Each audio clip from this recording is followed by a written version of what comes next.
barata aí, velho.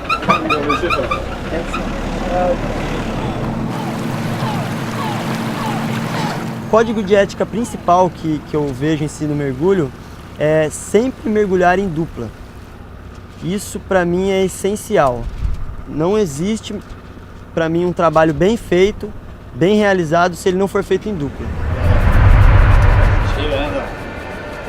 Eu acho que falta ética.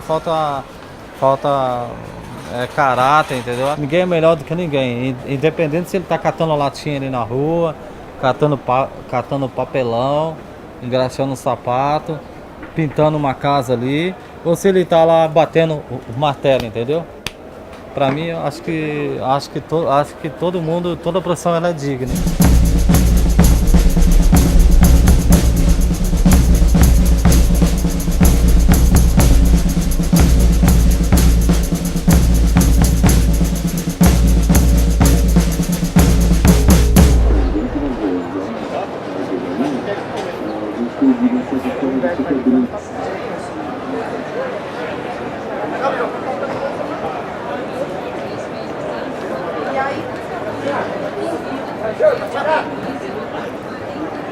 Os nossos pais criaram a gente na roça, trabalhando na roça e tudo. E o Fernando veio para cá primeiro que eu, começou a trabalhar aqui de engraxate através de um tio da gente, que já trabalhava aqui. E de repente surgiu uma vaga para trabalhar de engraxate aqui. Aí o Fernando me ligou dizendo que tinha essa vaga, aí eu perguntei para ele se dava para ganhar alguma coisa, né? Eu não ia sair de lá para vir para cá. Aí ele disse que dava, aí eu vim e comecei a trabalhar aqui através dele, entendeu? Eu era metalúrgico. Aí naquela época que tava metalúrgico, mandando aqueles pessoal embora. Aí eu chego aquela idade minha, aquela idade que as firmas não gostavam de pegar. Aí eu falei o quê? Procurava fazer a ficha e tal, e não conseguia. Aí meu irmão falou assim, ó, eu tô trabalhando no local assim. Aí eu vim pra cá. E meu irmão, cheguei aqui, conversei com meu irmão e falou assim, ó, se você quiser ficar trabalhando aí. Tenho 10 anos, tinha 10 anos de banco, de mercado financeiro, estava com uma carreira até bem encaminhada, com tudo certo. Mas chega uma hora que eu não estava muito feliz, não estava mais satisfeito como realização profissional, realização de pessoa. E sempre buscando alguma coisa. Faziam 10 anos já que eu era mergulhador recreativo. Então tinha aquela vontade, aquela ligação com água, com o mar, sempre foi muito grande. E apesar de estar numa carreira, ter uma carreira estabilizada, estar muito bem sucedido, chegou um momento que eu falei que não estava feliz, que eu tinha essa vontade, tinha esse desejo, que eu precisava buscar isso. Então você começa a fazer como lazer, né? E aí aquilo ali foi crescendo dentro de mim. Eu sentia a necessidade de estar ao ar livre, de estar no mar principalmente, né? E aí você começa a querer estar na água. Então é como se você recebesse um chamado. A gente costuma dizer no meio do mergulho que para ser mergulhador você tem que ser um predestinado. Essa palavra é muito utilizada no meio do mergulho, tá? As pessoas, para ser mergulhador não basta você querer ser um mergulhador. Você tem que ter o dom para ser mergulhador. O mar não é fácil, né?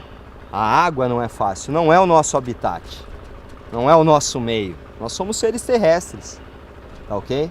Quando você está ali embaixo, você tem muita pressão, né? Não só do serviço, como a pressão da água, tá ok? Então assim, muita gente tem o sonho de ser mergulhador, mas quando ele entra nesse meio, ele começa a perceber que tem muito detalhe e que ele não consegue dar conta de tudo aquilo ali.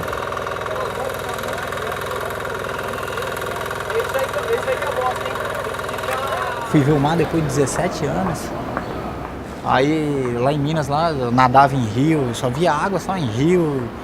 Quando dava aquelas chuvas bem fortes, aprendi a nadar na correnteza, nas enchentes que dava lá. Né? Mas o mar só vi depois de 17 anos. Ai, Samuel! Ah, você fica impressionado, né? Muita água. Muita água, mas aí você vai pela primeira vez, quer ir sempre, né? Agora eu vou de vez em quando, eu vou, né? Quando tem uma folga, eu tô descendo pra Manguaguá. E eu já nadei muito em represa água parada, aí você dava os mergulhos. Eu tinha sempre os amigos, vamos ver quem mergulha mais. É bom, eu gosto. Quem mergulhar mais? Você era um deles? Não, eu sou. Tem uma vez que até eu sinto até hoje, sei que eu tinha um rapaz que era amigo meu. Daí ele comeu muito, aí mergulhou e não voltou mais. Aí acho que morreu, ficou no fundo. Aí eu e meus amigos, o irmão dele, a gente. Vamos ver quem acha primeiro. Eu acabei achando ele lá no fundo. Deu um mergulho, encontrei ele. Só que a notícia não foi boa, tava morto. Mas aprendi a mergulhar em represa, água parada. Tem que respeitar a água. Respeitar a água, a natureza tem que respeitar, porque é violento, hein? Falou em água, eu tenho até que aprender mais um pouquinho, porque quando você fica muito lá no meio do mar, fica muito avançado, o pessoal manda voltar porque o negócio é feio, a água é brava.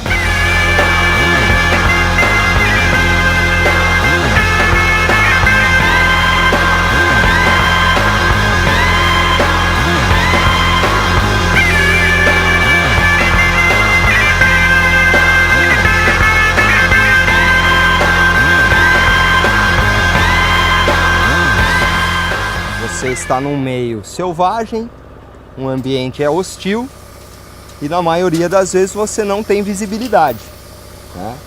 A vida marinha, ao contrário do que muitos pensam, né? Ela é bem hostil.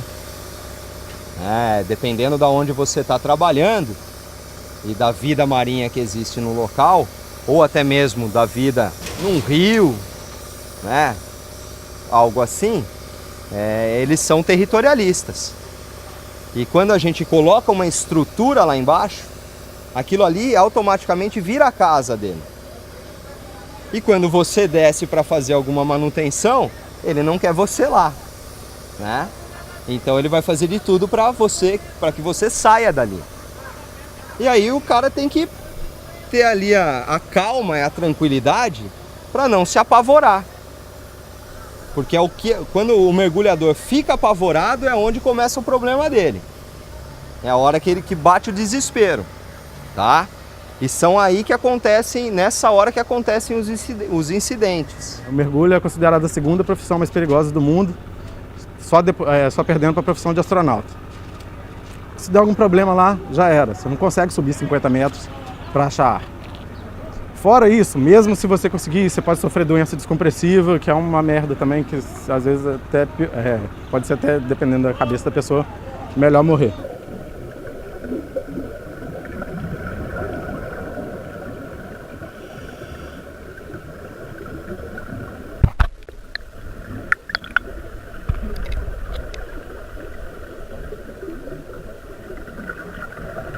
Sempre que tiver um mergulhador na água, vai ter um bellman. E nunca o mergulhador vai estar sozinho. Sempre vai descer em 2 ou 3. Tá? Então são 2, 3 mergulhadores na água, 2, 3 bellman do lado de fora, dando apoio. Vai embora que não vai enxergar nada lá mesmo. Vai ficar aí de bellman? Vai ficar de bellman aí? Pega o cabo guia, cadê o cabo guia? Aqui ó, aqui ó. Então o fiel cuida do mergulhador como se fosse a vida dele. Porque hoje ele está de fiel. Amanhã é ele que está mergulhando e o mergulhador que vai ficar de fiel. Então é uma relação íntima de confiança, tá? Um depende do outro. Até se acontecer algum tipo de emergência, quem vai me salvar é ela. Da mesma forma que eu tenho que estar preparado para também salvá-la. Então, da mesma forma que eu quero que ela acredite em mim, eu tenho que acreditar nela. Então, eu tenho que acreditar. E todos que estão lá realmente estão, porque o cara nasceu mergulhador, ele gosta daquilo, ele sabe fazer aquilo. E eu tenho certeza que se eu precisar, ele vai me salvar. E eu, se ele precisar, com certeza, tiver que entrar na água para tirar um mergulhador, ninguém quer fazer isso. Ninguém quer precisar fazer isso, mas tem que estar preparado para poder fazer.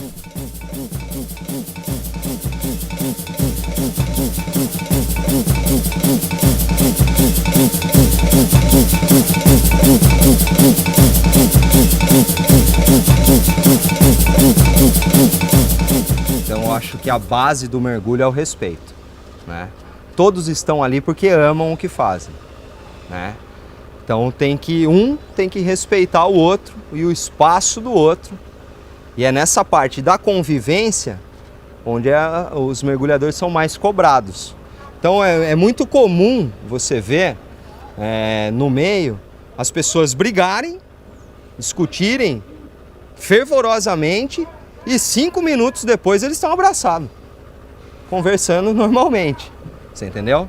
Que é tudo para quê? Para um bem comum. Tá? Então a gente se mantém à base do respeito. Tá? É o que rege mesmo a profissão. É um respeitar e manter a palavra, né? No mundo do mergulho, eu acho que a palavra vale mais do que está no papel. Né? Quando eu me comprometo com outra pessoa, a palavra vale muito no mergulho. Vale muito mesmo. Tá? Se eu me comprometi com alguém e quebrei aquilo ali, eu perco o respeito dos outros. Então, obviamente, fica muito mais restrito para mim poder desempenhar uma função legal se eu não tenho o apoio dos meus companheiros. Abençoe o nosso dia aí, que seja produtivo e que as manobras sejam realizadas com sucesso. Sim. E da mesma forma que a gente chegou aqui, a gente possa estar saindo tranquilo, de boa, sem ninguém machucado, sem nada acontecer conosco. Sim, Pai nosso que estás no céu, santificado seja o vosso nome. Venha a nós o vosso reino. Seja feita a vossa vontade, assim na terra como no céu. O pão nosso de cada dia nos dai hoje. Perdoai as nossas ofensas, assim como nós perdoamos a quem nos tem ofendido. E não nos deixe cair em tentação, mas livrai-nos do mal. Amém. Urá! Vamos que vamos! Equipe Charlie, equipe de hoje e treino.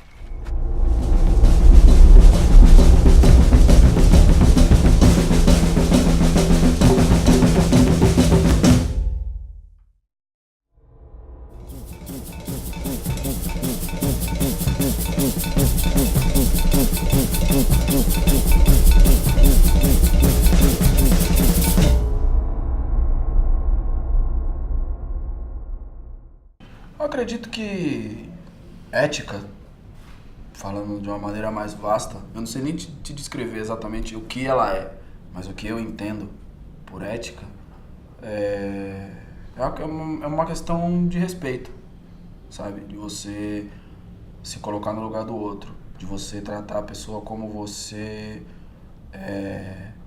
gostaria de ser tratado. Tem a ver muito com compaixão até, se a gente for entrar por esse viés. Então eu entendo a ética como isso. Quando você vem para o campo profissional, talvez seja um grupo de modos de agir que faça com que a gente respeite os nossos iguais, os nossos colegas, sabe? E aí, isso é uma coisa muito vasta, porque dentro de uma escola, dentro de qualquer grupo de pessoas, dentro de uma sociedade, você tem regras. Regras que obrigam você a agir daquela maneira para que todos se sintam respeitados, para que um não comece a pisar na cabeça do outro sem respeito algum, sabe? Eu enxergo a ética pendendo para esse lado. Não sei se isso contempla tudo que a palavra quer dizer, mas entendo que é isso, é um grupo de ações. Todo mundo busca uma facilidade. Mário Quintana fala isso, né? Não dessa maneira, mas ele fala que a preguiça é o maior combustível do progresso, sabe? O ser humano ele se move muito pela lei do menor esforço, na grande maioria das vezes. Todos nós estamos buscando conforto. E quando você pode transferir uma responsabilidade, não raro você acaba transferindo aquela responsabilidade. Fala-se muito disso, principalmente na imprensa grande, fala-se muito de corrupção, fala-se muito da falta de ética, mas isso é uma coisa que não deve ser transferida única e exclusivamente para quem ocupa um cargo político dentro da nossa sociedade. Isso não é uma responsabilidade única do prefeito, governador, presidente, são questões diferentes. Cada uma das pessoas deve entender o o que são as regras e os valores para se viver em sociedade. E aí é o campo mais delicado.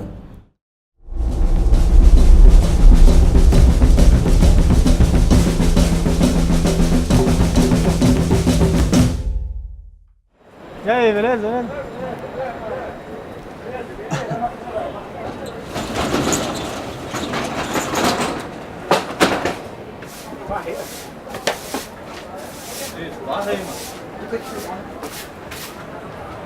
Que legal, hein? Vocês esperaram pra abrir, não foram nem tomar café. Mas é isso aí, vamos trabalhar.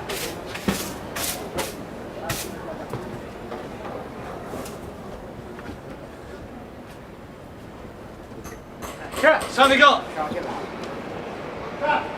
Engraxá! Palmeirense! É só segunda pro Palmeiras!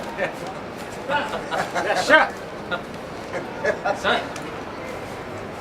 Engraxá!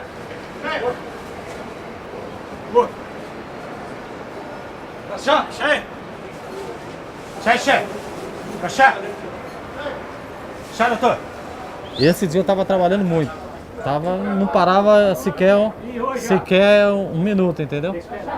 Esse cliente chegou pra mim e falou assim, era 5 horas da tarde.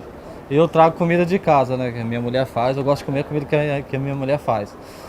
Esse cliente chegou pra mim às 5 horas da tarde e eu tava almoçando, sentado nessa cadeira aqui.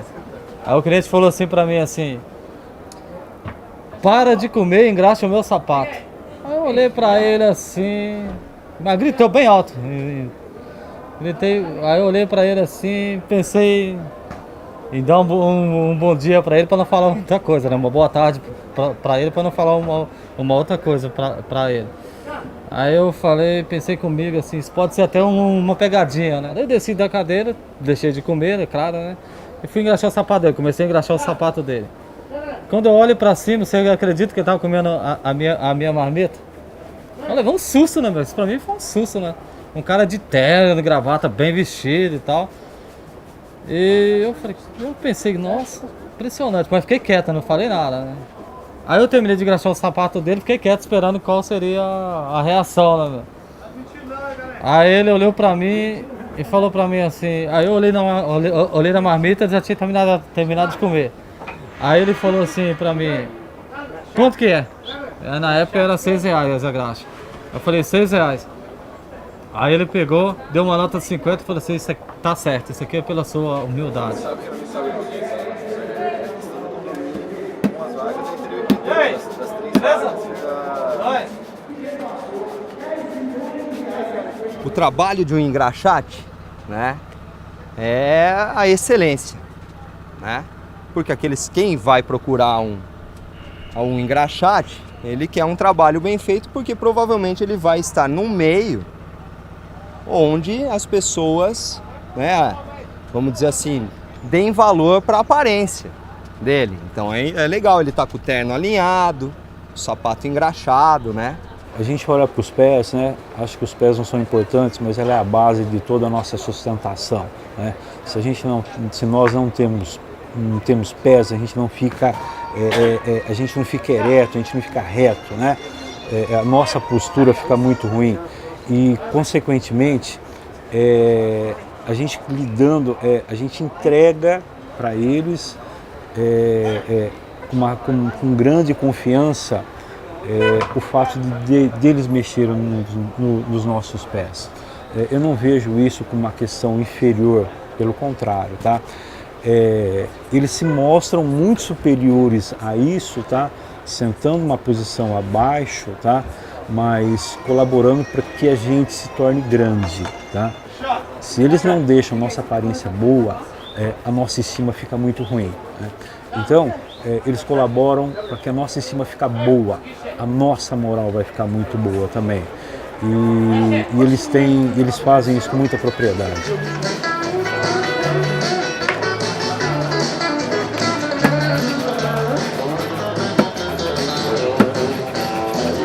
Você sabe, a maioria das pessoas sabe, primeiro dia de aula, o professor chega e fala assim, ó, conta pra mim a história sua, da onde você vem e tal, sua família e tal, seu pai, ele faz o quê, sua mãe faz o quê e tal.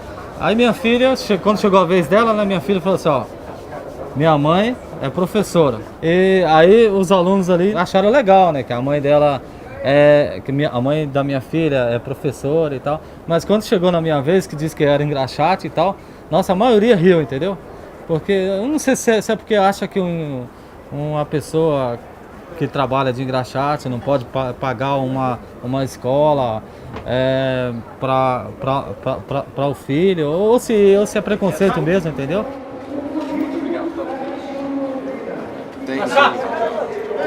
A minha filha, ela se sentiu acabada com isso. Ela chegou em casa, aí de repente eu cheguei à tarde. Aí minha filha veio dizer pra mim chorando, né?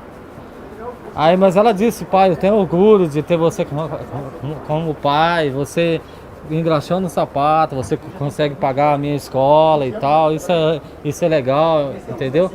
E aí eu expliquei pra ela, filha, essas pessoas vão até o seu pai, por quê? Porque elas precisam do serviço do seu pai e tal. Então, aí seu pai atende elas, engraxa o sapato, deixa bonito e tal. Essas pessoas saem de lá felizes. Então seu pai ele tem amigos de classe baixa, de classe média, de classe alta, entendeu? Então essas pessoas elas têm orgulho de ser atendido pelo seu pai. Tem pessoas que chegam lá, seu pai está com a mão suja, a pessoa cumprimenta ele na mão, abraça ele está sujo e tal. Então você não tem que olhar para isso, você tem que ter orgulho de ter seu pai. Então eu expliquei isso para ela, orgulho de ter seu pai como engraxate, entendeu? Você teria que ficar triste, por exemplo, se o professor fizesse essa pergunta para você e você tivesse que dizer, meu pai tá preso, entendeu? Tá preso, aí sim, aí você teria que ficar triste. Mas não de ter seu pai como engraxate. E hoje minha filha, ela sente orgulho de ter o pai dela como engraxate, entendeu? Eles são microempreendedores, são profissionais de mercado, não tem patrão, né? Conseguem gerar sua própria fonte de sustento e de riqueza. E que eu acho o que é mais importante também, que eles colaboram conosco para a gente poder fechar outros negócios. Toda vez que eu vou no cliente, a minha aparência tem que estar boa, impecável. O cliente olha, inclusive para o sapato. Se o sapato não estiver, pode não ser novo, mas se ele está limpo, demonstra que o profissional apresenta uma boa assiduidade, sabe, que ele é comprometido, que ele também faz um trabalho limpo. Isso colabora, eles ganham dinheiro e faz a gente ganhar dinheiro também.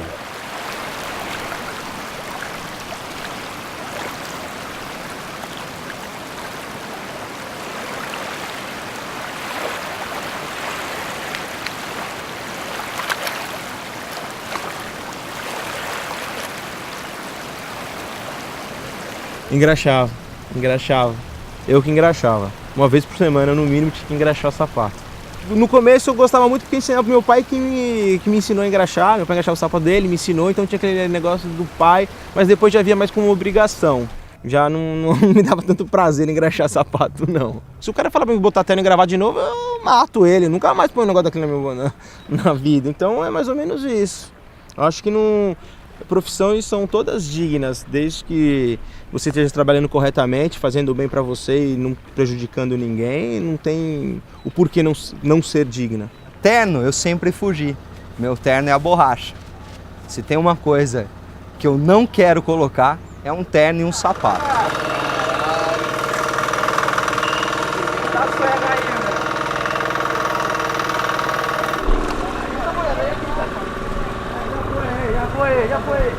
Aí, tira. O engraxate ele é visto na nossa sociedade como uma profissão desvalorizada, que não tem valor. A gente não dá valor pro trabalho braçal no Brasil, isso é histórico, né? O trabalho braçal não tem valor. E o engraxate parece que tá junto com o gari, assim, parece que tá lá assim, é a pior das profissões do mundo. É quase que vergonhoso você falar que é engraxate, que é uma bobagem. Mas no mundo particular do mergulho, o mergulhador é como se fosse o engraxate, entendeu? É onde estoura tudo, é o lixo da profissão, assim. Entendeu? É o mais desvalorizado de toda a cadeia do mergulho, é o mergulhador.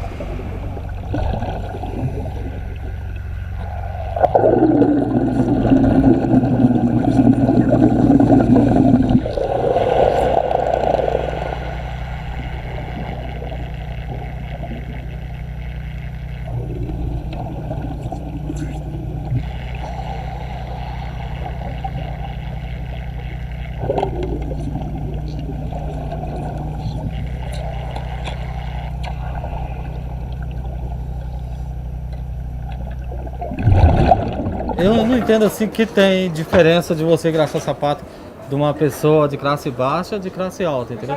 Eu entendo que as pessoas são iguais, entendeu? Independente da classe social.